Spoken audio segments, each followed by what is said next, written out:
Welcome to the Modern Homes Podcast with Rob Clemens, and he is Frank Dominic.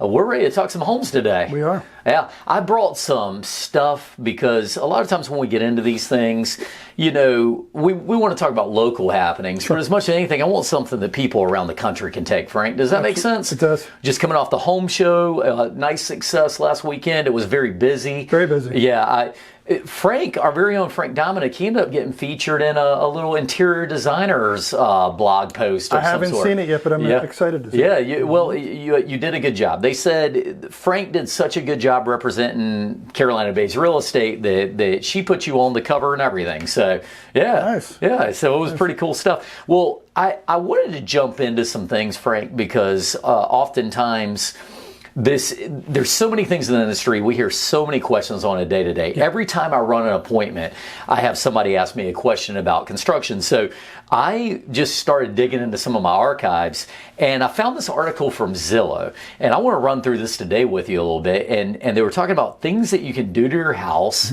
that will immediately return on dividends. Now, you might know a few years ago, I was brought in as a consultant to speak to a group about things that they could be doing to improve their home value. So I did my own thing, but this came from Zillow. Everybody knows Zillow.com, and this is their list. So we're going to talk about this a little bit today. You ready?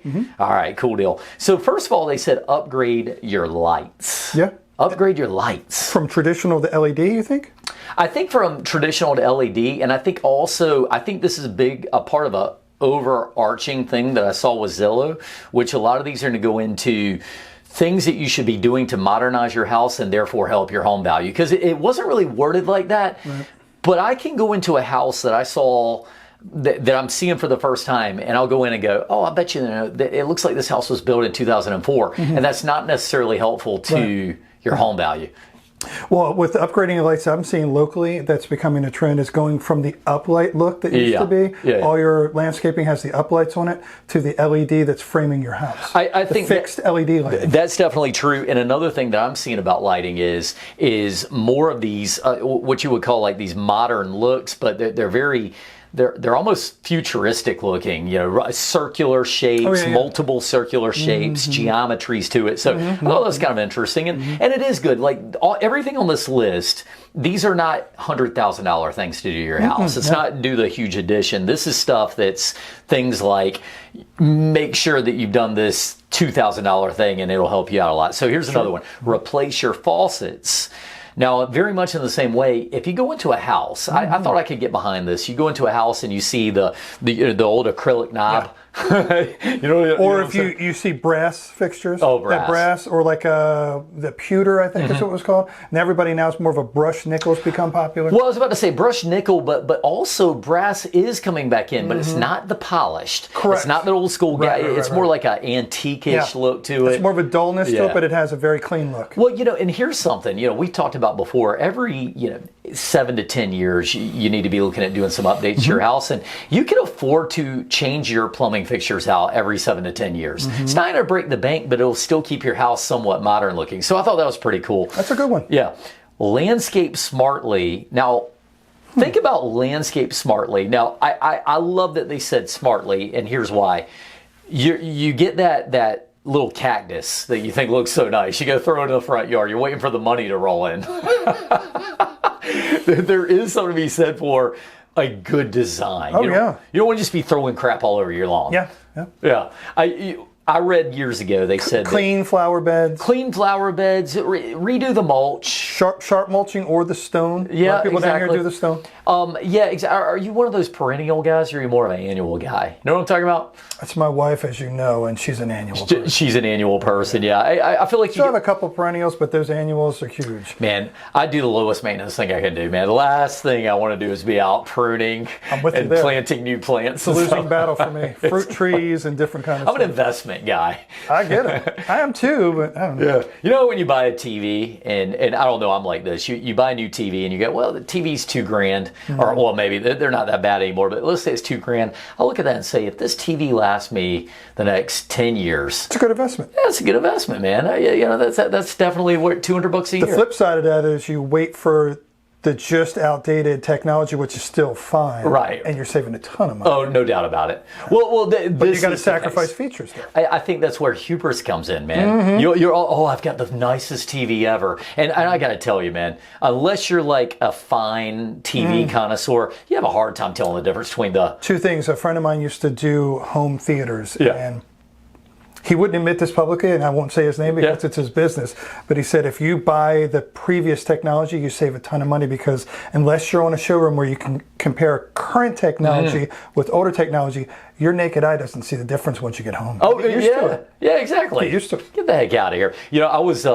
You know what the finest technology was back in like the 90s or something? The finest technology would be those big, you'd have like a big red and a big green and a big blue. And they the projection TVs? Oh, yeah. I remember, but as a little kid, I went into somebody's house and they had one of these, and that was like in the nicest house. That was like probably like a $20,000 TV. I showed a home in a really nice neighborhood here. It'll remain nameless, but they had the old giant, was a high-end big picture tube. Oh, yeah. Television. Oh, those, in one room. That thing's got to weigh 100 and some pounds. At least. And we all remember when we had those, we were giving them away to people because we knew we were going to get these. Oh, yeah, of course. And now these are these. You know what I mean? Yeah, exactly. Now, exactly. And they're clearer. It's amazing how quickly technology changes, because even there's like a 2-year period you could have got away with it. Now nobody wants to touch it. Oh, man. I still got a TV upstairs. It's like a 500-pound TV, and I'm dreading the day I got to take it down the stairs. I might just retire it with the house. But here's the thing, to circle back, was it a good investment? It lasted enough years? It did. It passed my test. It lasted 12 years or whatever. And so at the time, well, if you need to do any deep hole digging in your backyard, just toss it out the top window. I'm just going to throw out the window. Yeah, the last thing it'll do for you is get that indentation. Probably accidentally kill a squirrel or something. I hate myself for it. All right, next up. Add a fire pit. Now, I found this interesting. It's not like everybody's doing fire pits, but in the Zillow write-up, they said, you go in the backyard, and sometimes you just got this plain backyard, and maybe you've upgraded stuff, but that fire pit, the nighttime, man, cooking some s'mores, where the heck you do. Do you have a fire pit? I do not. I don't either. I had this genius idea years ago. I actually did buy like one of these ones like you get from the big box store. And I had this genius idea because I just cut a tree down, and I had all these branches all over the yard, and they're like, "Oh, we'll haul this off for $100 or something." I said, "Nah, $100. I'm going to burn it in my fire pit." So I'm burning it on the fire pit, and I learned something about the little clay fire pits that you buy from the big box store. They're not built for that. No. They're not built for continuous burning for a month straight. They're a quick burn something up. It broke, and that was the end of the fire pit. But it looked cool while I was going, man. I have noticed, and this is just me, the homes with fire pits, they get used that first season, and it fades every year after that. For sure. You see, that just, unfortunately, things blow into them, and they get a little... Weeds are growing out of them and stuff. The homes I've had people that were selling that had a fire pit, one of the first conversations, you got to clean that up. Yeah. Well, for sure, man. I mean, you're going around, and this is one of those things that we talk about sometimes. If you live in a home, you start to overlook things. Sure. Do you know what I mean? Like, you just overlook, there's a huge hole in my wall. Gym equipment becomes so where you hang clothes on. I've seen that a lot. Yeah, not at my house, though. Not at your house. I'm still keeping those things going, just for the record. You know what I'm talking about. You've seen it. I do. Yeah, you get in there, and there's like, it's the new, like, with clothes hangers. Yep, the Whirlpool corner tubs. Right. Built-ins usually have clothes in them. Oh, yeah, for sure. Yeah, so, okay, moving on. Paint your front door and more. They're saying, like, kind of tidy up the home. I would agree with this. Paint your shutters, paint your front door. Absolutely. Little things like that. Fresh coat of paint gives it a nice crisp look. Well, and again, I think these are all cheap things you can do, because if I'm saying what helps your curb appeal, change your roofing out. Oh yeah. But a roofing project anymore is $12,000 to $20,000 venture. And if we're talking Zillow as a realtor, and I'll tell anybody this, whether I'm your agent or not, take professional pictures. Oh, okay. If I see another one of these pictures, like even my clients, I'll include a home that has great features. They'll see those pictures, they go right past I don't think we mentioned this on the show before, but we were looking through the trustee MLS one day, and one of the agents had the The main listing picture was upside down. All pictures were upside Oh, they were all upside down. Now, when you went on to Zillow and Realtor.com, they righted it. Oh, well, Zillow was, the AI there is pretty impressive. But you got to think, what attention to detail went into you doing your picture upside down and not noticing. Yeah. Yeah, so anyway. So if your agent takes pictures with their phone, unless they're a professional photographer, you might want to get another agent. Yeah, and if they're upside down, that's a big red flag. That's a huge anyway, so but paint your front door. But the reason I said the thing about the shingles, if you are ever out in a neighborhood and you drive down the road and you look at, sometimes maybe 3 or 4 neighbors have their roofs done, and then there's the one guy in the middle who's holding out.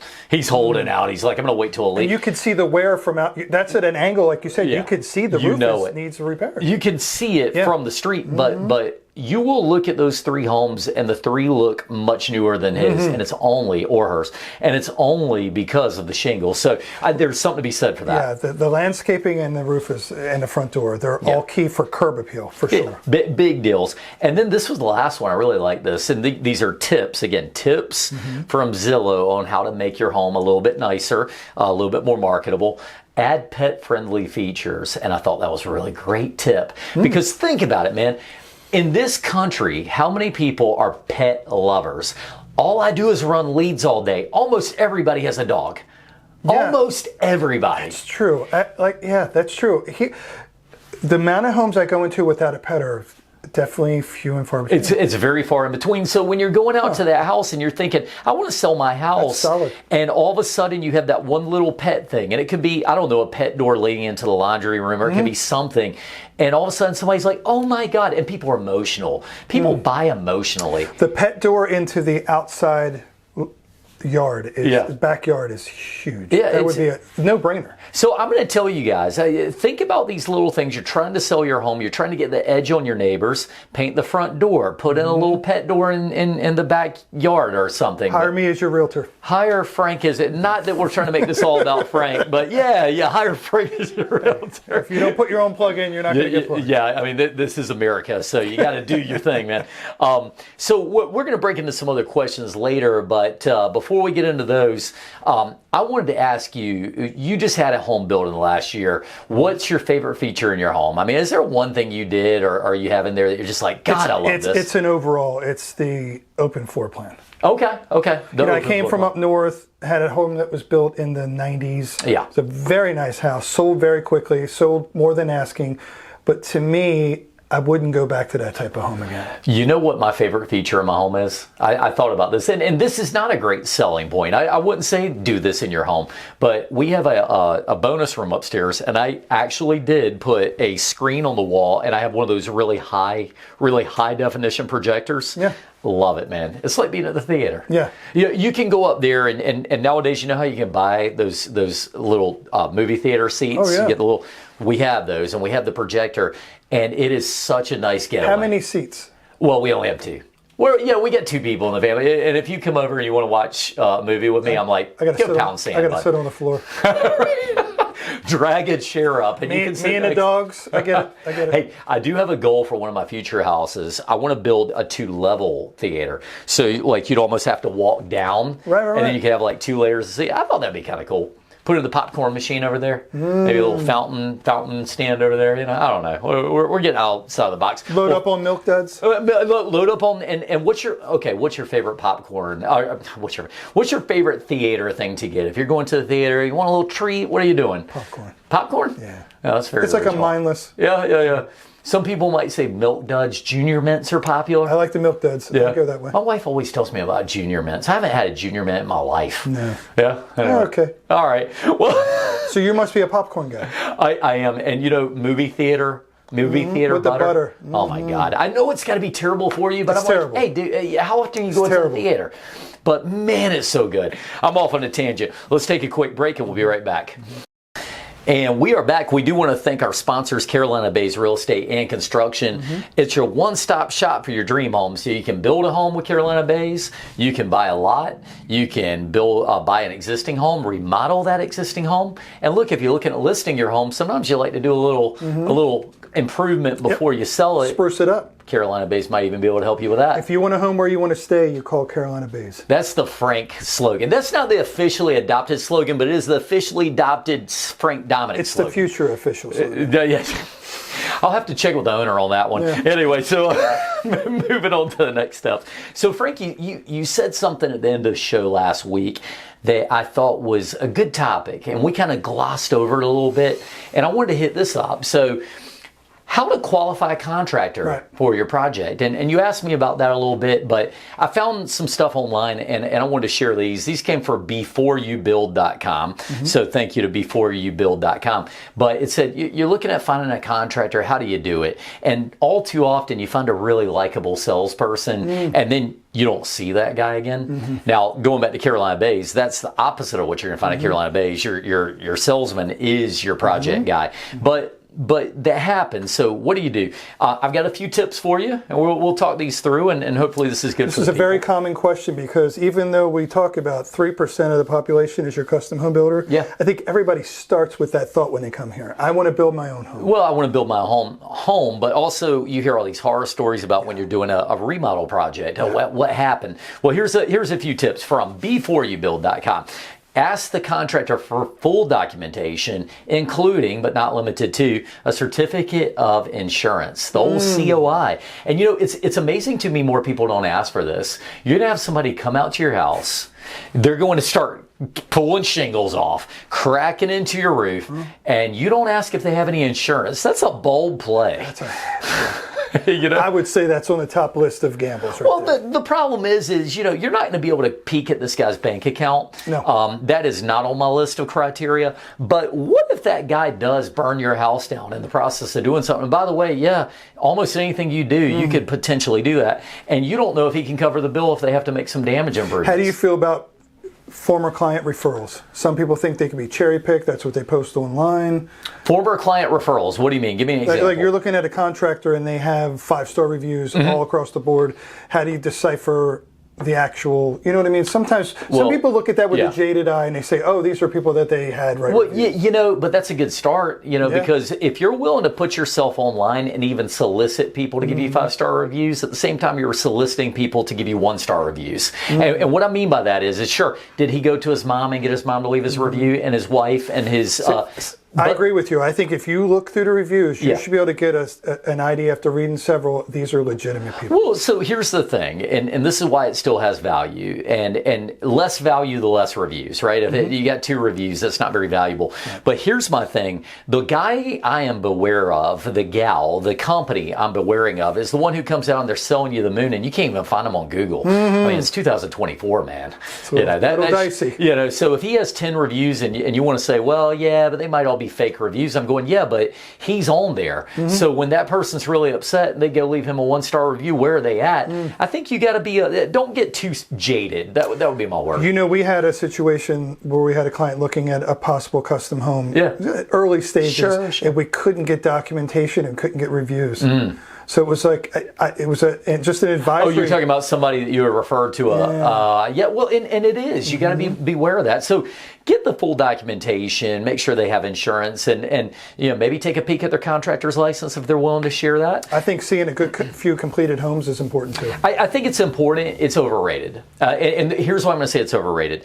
Completed homes. So, hey, can I see some of your past homeowners' homes? Well, look, I live in my home right now. I don't want to show some joke or some third party my home. So, I mean, I'm a little bit, but I do think there's something. So don't hold that against your builder just because they don't want to walk you through some past clients' homes. I've done it before. I've had clients who did it before, and I felt bashful asking for it. Not because I felt like they weren't going to say something good. It's just I feel like here you are, you're living in your home, you got your dog, you got your mother-in-law living there, and I'm like, hey, can I come show some person you never met through your home? But I think the bigger things are check the check boxes, look at the Google reviews, ask for some numbers that you can talk to, and go from there. All right, here's another one. Ask for a resume. Where are they located? Are they working out of their home? Now, I'm not saying it's a bad thing if you work out of your home per se, but if you're about to go make an investment of $100,000, maybe you'd like to know where to find them if it all goes wrong. Yeah, and if you're talking about a custom build, you're several hundred. Oh, absolutely. So I always feel like, where can I find you if I need to find you? That's what I thought when I saw that. Where can I find you? Because at the end of the day, one of the reasons that I feel like customers get comfort is they know they can find you. And I would say this to the customer who's listening today, and I have a lot of thoughts on this. I've done a lot of training on this. My thoughts come down to, you often hear people saying, well, your price is high. Your price is high. It's like, how did you find me? Well, I found you on the internet. I found you at your office. I found your billboard. I'm going, so those things brought you comfort because you found me and you feel like you can find me. Yet you have to pay for those things. I have to pay for those things. My favorite story that explains that in a quick nutshell is the gentleman you did a project for. And I want to say the neighbor across the street was interested in hiring you as a contractor. The client that you did the work for was incredibly pleased, even referred you to the guy. Yeah. And his comment was, I met so-and-so, he does it much cheaper. And then you were back for another project on the other side of the street with a neighbor, and that guy came walking over asking about the project again. And you're like, wait a minute, I thought you were going with so-and-so. He goes, I can't find him. Yeah, exactly. I couldn't find him. He wasn't there for me. And there's so many layers of that story. That could be a whole show. Yeah. And the layers are, did he charge enough in the first place? Because if he did, he wouldn't be out of business right now. Number two, it's like, yeah, you couldn't find him, but he couldn't find him to give him money. But what about the person who couldn't find him that has a problem with their room? You need to be able to find the guys. And homeowners and buyers, you need to be prepared to pay for that guy that you can find because it costs him more money to work in an office. The one that's near and dear to me, it wasn't me, but I have a neighbor down the street with a pool contractor. First person had the pool, loved it. Second person in the neighborhood, same contractor, said there were some issues with timing, quality. And then the third person was kind of sold by the original presentation. When they all saw it, hired the person, they went out of business halfway through the project. Oh boy, wow. Terrible. And that goes back to, does the builder have a bond? Do you have anything you can go back on? And that's 3 steps ahead. But at the end of the day, this is what we're talking about. We're talking about you're trying to make the right decision. It should very rarely be about the money. No. Very rarely. But if it's the lowest guy, very rarely is that going to be the best one. So watch out for that. Okay, next up, check the Better Business Bureau. Now, I saw this and I have a few thoughts on it. Better Business Bureau, I think it's great to be a part of it, but it is a paid organization if you want to get a little logo that you can put on your truck and say you're a member. Better Business Bureau does field complaints for everybody, though. So I think this is a valid point. Just because they're not a quote-unquote member, I wouldn't hold that against your contractor necessarily. I think it's a great thing to do. I'd recommend people consider doing it. But you can go to your Better Business Bureau and ask for things. And if you don't hear a bad report on somebody, that still has value. It does. So I like that. A couple other things, and then we're going to get into our questions for the week. And I don't want to run over this too long. But we have one about checking about how the paperwork looks in the first place. Is what are your change order policies? How do those work during the process? Do you see specs on everything? That's huge, I think. Huge. The change order process and those kind of things, because you're a builder. Yeah. How many times have you gone start to finish on a project and 0 changes were made? It's very rare. And I'm going to tell you something about somebody. You might be building a home right now. You might be working with a contractor and you get frustrated by this. But some contractors charge not just for the product, but they also charge a change order fee. Yes. And this is something that they were specifically recommending. And I'm going to kind of wrap with this concept because we could go deep on it, and I don't want to get too deep in the weeds before we get to our questions. But what's the point of a change order fee? I've dealt with people for a long time, and they felt like, that's not fair. You're charging me for the product plus a markup, and you're charging me a fee. And I have this anecdotal story, and this happens in custom homes quite a bit. Yeah. And there's a beauty in building a custom home. You can have what you want. It's like when you go to a restaurant, you go, I want to customize my meal. I want to customize my home. Sure. But once in a while you run into the wishy-washy customer. And I've had this happen before. And this is what the change order fee is for those people at home thinking it's unreasonable. I had a customer one time who, we've done our specs, we've got everything all done, and they said, you know what, I think I want to add a door, an extra door to my master bedroom.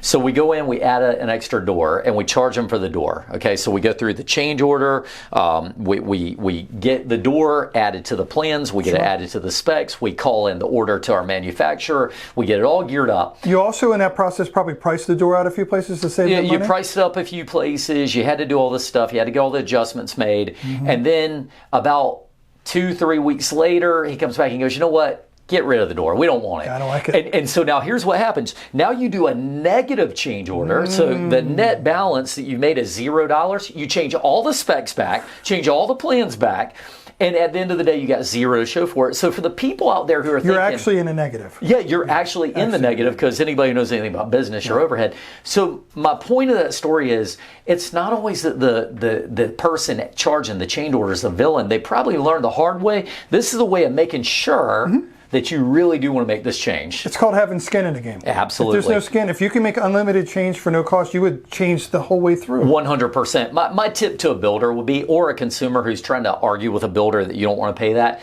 give me 3 free. Give me 3 free change order fees. Please don't charge me for the first 3. And after that, knock yourself out. And that kind of protects the builder. It also protects you to make a couple of good decisions. And the wise builder will probably build in a little bump in the total price. 100%. All right, Frank, let's get into our questions, man. That was a lot of fun. Hopefully the people learned some things. We probably got just a little bit of time to ask some questions. You want to lead off? Or My first question is right in that vein. Somebody asked me the other day, they're looking at homes being built by local builders, but if they were to do a custom home, what is the typical, every home's different, but a typical schedule? What are they looking at as far as a time frame? Here's the problem, you can't answer that. Here's why. I've had a number of people come into me over the years, and as you know, I came from this industry. I went to college, and very shortly after I got in the custom home industry. You walk in without a lot, or you walk in with a lot and your neighbor has another lot in another community. You ask me that question, I've got 2 different answers. Your community review process could in itself derail the whole answer. Here's what I mean. I've had some communities where you have to draw full sketches, get it to the community along with full selections. The community then takes about a month to review the plans in the first place. They don't meet as soon as you give it to them. Right. And then they come back with comments. Oh, you should add a cupola over here. You should make your driveway look different. Now you have to go back and get your architect to change that. Yeah. And then your architect's not just sitting there waiting for you. And then after all that's done, you go back and you submit again, and now you're waiting another month to get a review. So beneficial to you, the people out there looking to build a custom home, if they have a lot already purchased, bring the requirements from an architectural standpoint for the first meeting? Well, there's a tip in itself. Before you buy your lot, your agent, you want to go over what are the community requirements for building the home. What are the community requirements for living in the community? Can I have that motorcycle that's so important to me? I've seen that horror story. But to stay on the building front and to answer your base question, if you ask me what the difference is, D.R. Horton develops communities in whole. They build homes as quickly as they can. Very no quick. knock. Very quick. You and I talked about it. There's a reason. They build a price-effective home, okay? But when you do a custom home, it's completely different. I've got to buy that home, I've got to buy the lot, close on it, prepare the lot, which they've already skipped that on the D.R. Horton process. I've got to grade the lot, get all that stuff done. And before I get to all that, I still have to get through all these extra approvals. I'd say a ARB can add 3 months to the process. Wow. Just going back to that example I just gave. It makes sense, though. And then permitting, depending on your municipality, some take longer than others. That could add another couple of months. Level of community is going to make a difference too. If it's a very, very nice community, I'm sure there are stricter. Potentially. You'll see that. And so I would tell you that's where all the time differences are. We've had that question a lot. Why can D.R. Horton build a home in 3 months and it's taken 12 months to 16 months for a custom builder to do it? That's why. Totally different home, though. Yeah. Interesting stuff, though, man. But it does give you a unique home at the end, and so it's very good. All right. I've got one for you. Customer bought a new construction. They are having some issues over the course of the year, and they're not getting the builder to call them back. What do you recommend they do, Frank? Depends on how old the home is. If they've recently bought it, that's under warranty. They said it was within the first year, but the builder's being unresponsive. I would go right to corporate with the builder. You go to corporate? Yeah. Okay, gotcha. And then, so you as the agent, you're kind of just saying, hey, I'm going to go straight to the top. Straight to the top. I got you. If not the local top, if there's a local person in, a local level of top. Yeah, I got you. I have this comment on that, and that works at D.R. Horton. Some of these local guys, what if it's a local guy? You can't even find who's at the top, or the guy at the top's the one who's not responding. This is my recommendation, and this actually did come from a viewer, and I wanted to address this because I had the same question from a friend about 6-7 months ago. They had somebody do their house and they couldn't get a response, and I said, document. You need to prove that you're having these conversations. And I said, what are you doing? How are you letting the bill? Well, I've called them 5-6 times and I'm leaving messages and they're not calling me back. He said, she said, it's very hard to prove it. Yeah. So I always recommend you make the phone call, fine, but put your list in writing. I put it in writing and have email documentation. Have a document chain, because at some point, sometimes you do have to go to small claims court. Absolutely. We don't want to, but you have to know it. Also know what ground you stand on. At the beginning of construction, at the beginning of that contract, I guess to go back to some of the stuff we were talking about a little bit ago, how is the builder, how long is my warranty? What is covered under warranty? If my HVAC burned out because I didn't change my filters all year, is that covered under warranty?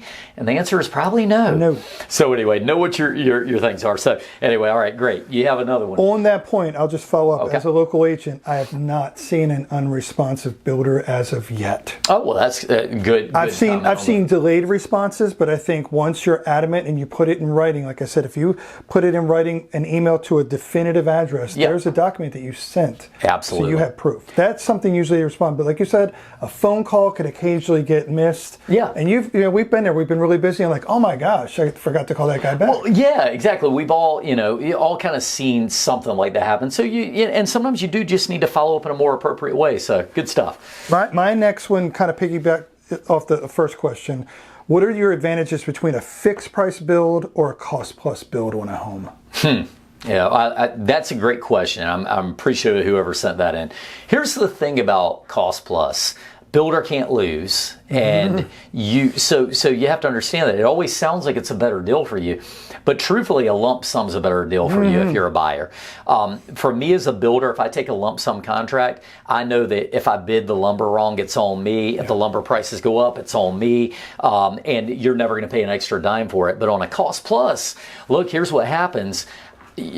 Prices go up, it's to my benefit. I don't have a particular, and I'm not saying me as a human being or as an ethical man, but your builder doesn't have a reason to be particularly tight with his materials because you're paying for them. And he can't lose, he's going to make his margin. That being said, what is a scenario where cost plus is the way to go? Well, or the only way. I feel like a lot of homeowners feel like they're going to win because the budget's going to save them money in the long run. But the truth of the matter is it's really more of a builder implement when you can't really price the job up. Yeah. And here's what I mean. If you ask me right now to go out and build a house on the top of a mountain, and I'm using that as an example because I've never done it. Sure. I'm looking at that and I'm going, what am I going to dig into when I try to get into that mountain? How am I going to add a footing? How am I going to add a certain piece of lumber that you can't get from anywhere? And unless I'm going to spend the next year bidding this thing against every single thing, I just know it's not realistic for me to know everything that's going to come up. So I like to do a cost plus because, hey, sorry, this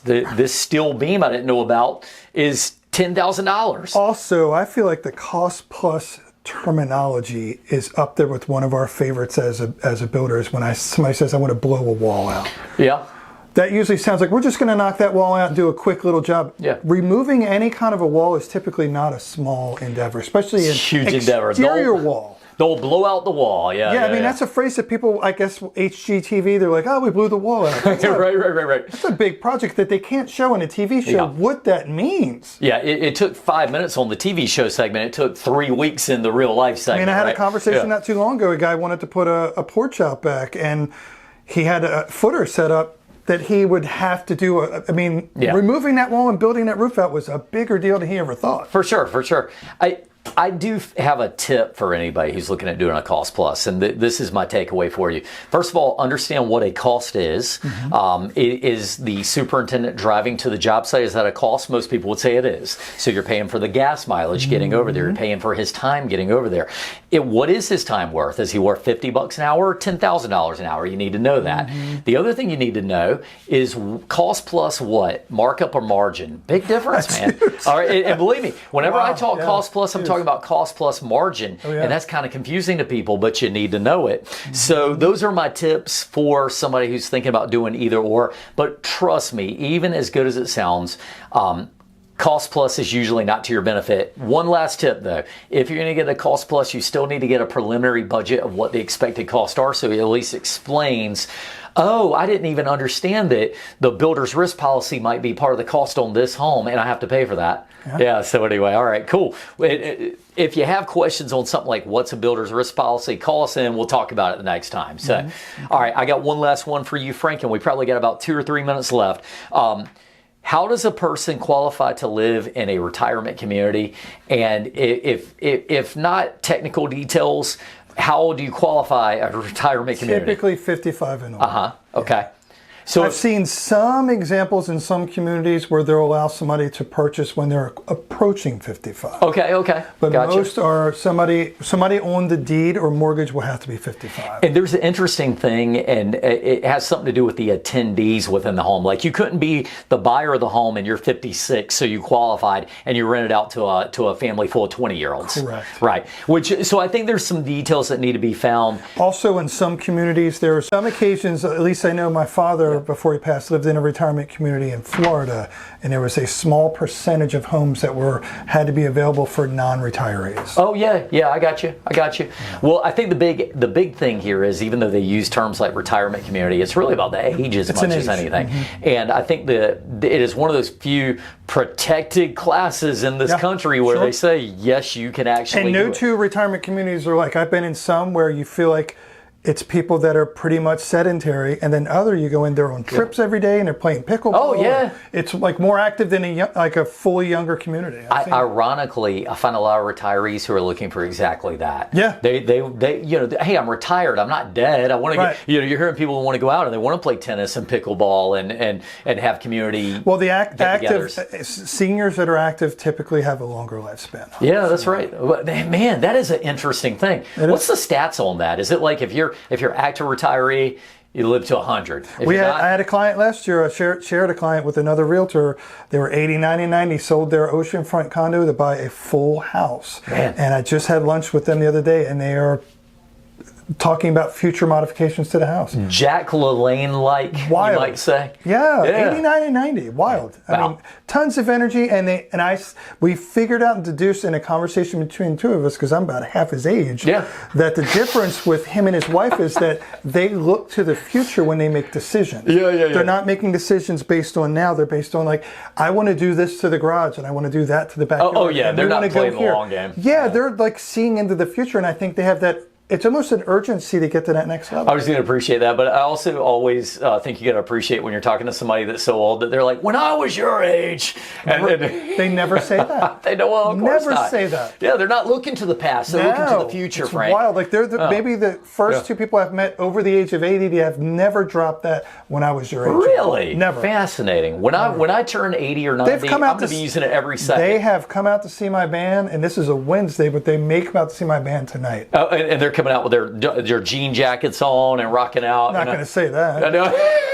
But they're out hanging, having a beer. Nothing wrong with that, man. Yeah, man. Yeah. God, everybody's got their own things. I'm more of a homebody. When I'm 80 or 90, I'll probably be at home enjoying myself, playing Nintendo or something. When I reached 40 years old, I adopt a phrase that I live by. I'm not becoming older, I'm becoming vintage. Vintage, okay. He is Frank Vintage Dominic, and we are the leader mentality. No. Modern homes. No, absolutely. Anyway, well, Frank, been a good show. I appreciate the insight as always. Anything you got going on that you're excited about? Just playing some gigs. And this guy's always playing gigs, man. All right. Well, hey, we appreciate you guys listening on the Modern Homes Podcast with Frank and Rob. We'll see you all next time. And thanks to our sponsors, Carolina Bays Real Estate and Construction. See you next time.